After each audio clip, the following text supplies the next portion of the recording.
Good afternoon, kids.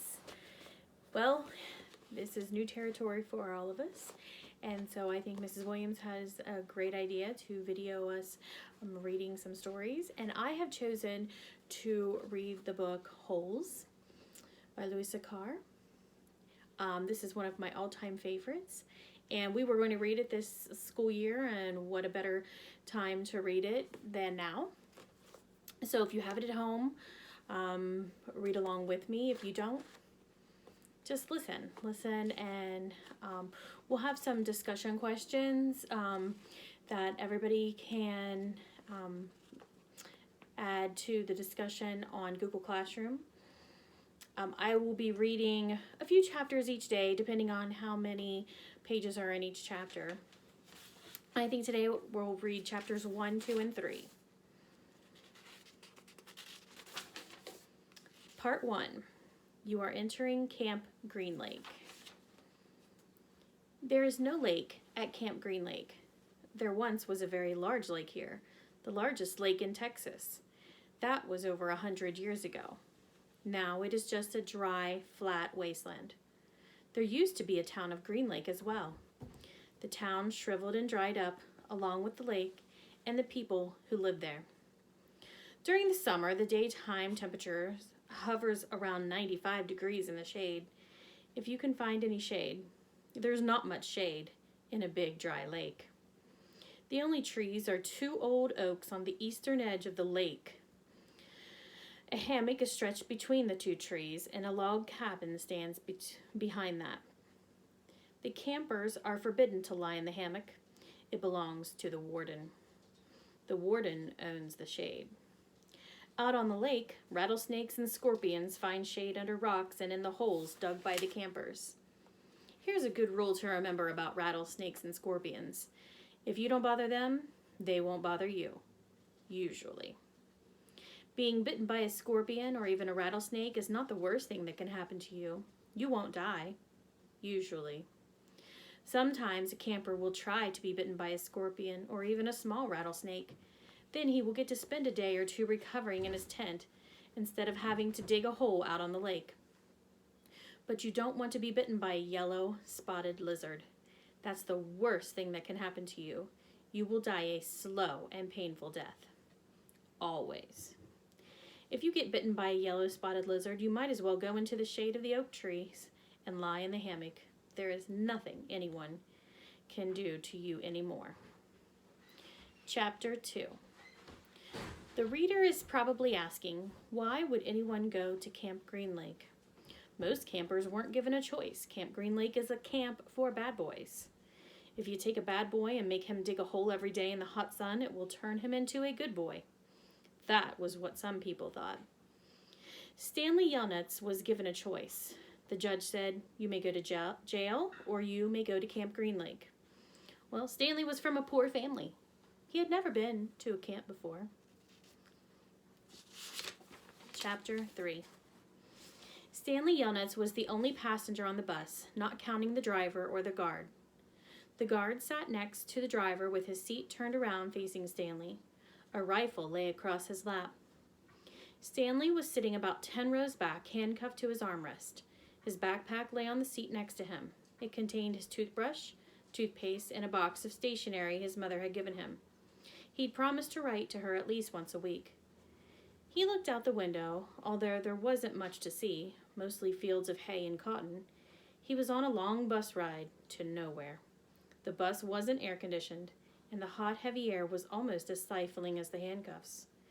Stanley and his parents had tried to pretend that he was just going away to camp for a while, just like rich kids do.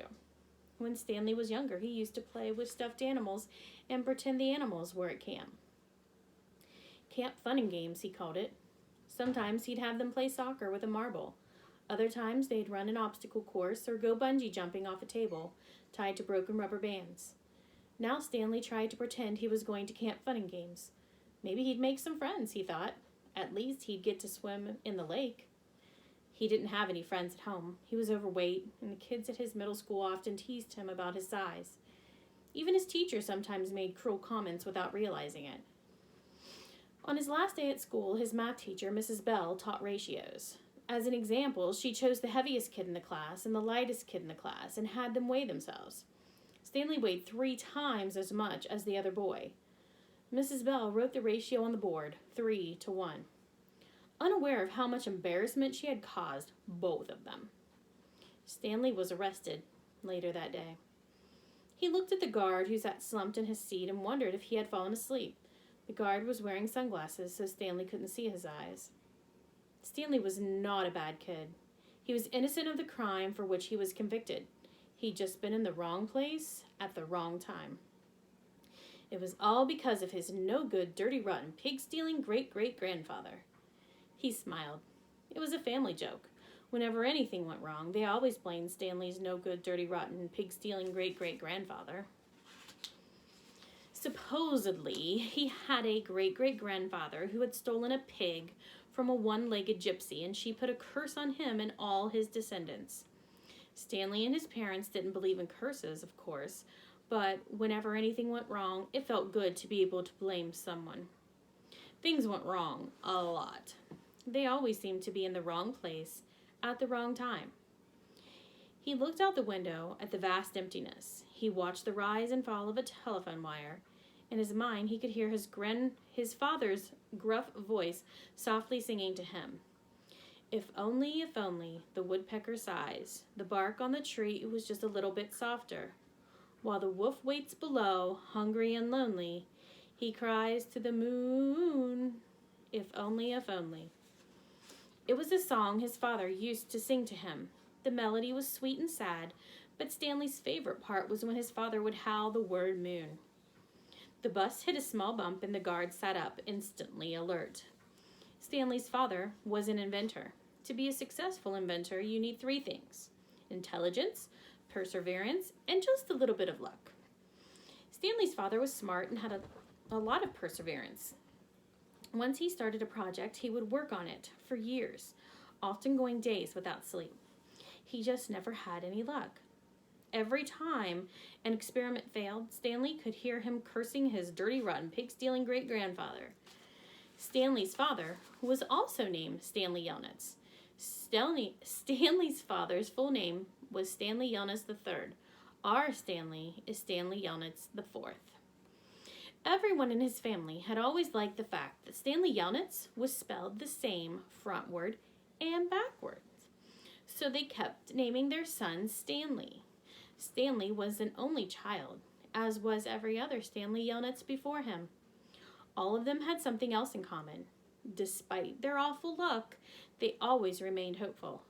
As Stanley's father liked to say, I learned from failure. But perhaps that was part of the curse as well.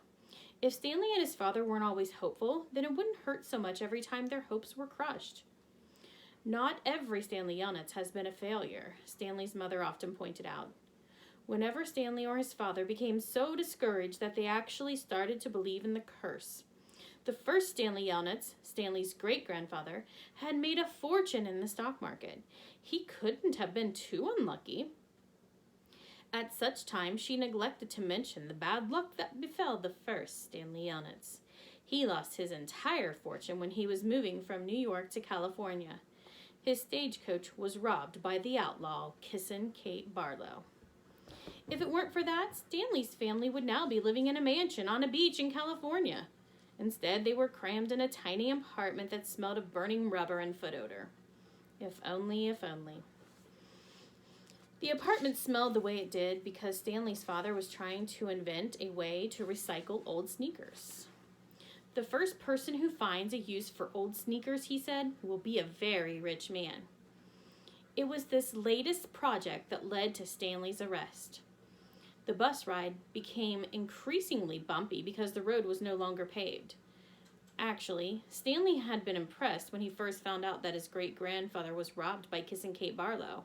True, he would have preferred living on the beach in California, but it was still kind of cool to have someone in your family robbed by a famous outlaw. Kate Barlow didn't actually kiss Stanley's great-grandfather. That would have been really cool. But she only kissed the men she killed. Instead, she robbed him and left him stranded in the middle of the desert. He was lucky to have survived. Stanley's mother was quick to point out. The bus was slowing down. The guard grunted as he stretched his arms. Welcome to Camp Green Lake, said the driver. Stanley looked out the dirty window. He couldn't see a lake, and hardly anything was green. Well, that's the end of chapter 3. I hope you've all had a wonderful day. Check on Google Classroom in just a little while, and there will be something for you to have a discussion over what we've read so far. I'll see you tomorrow.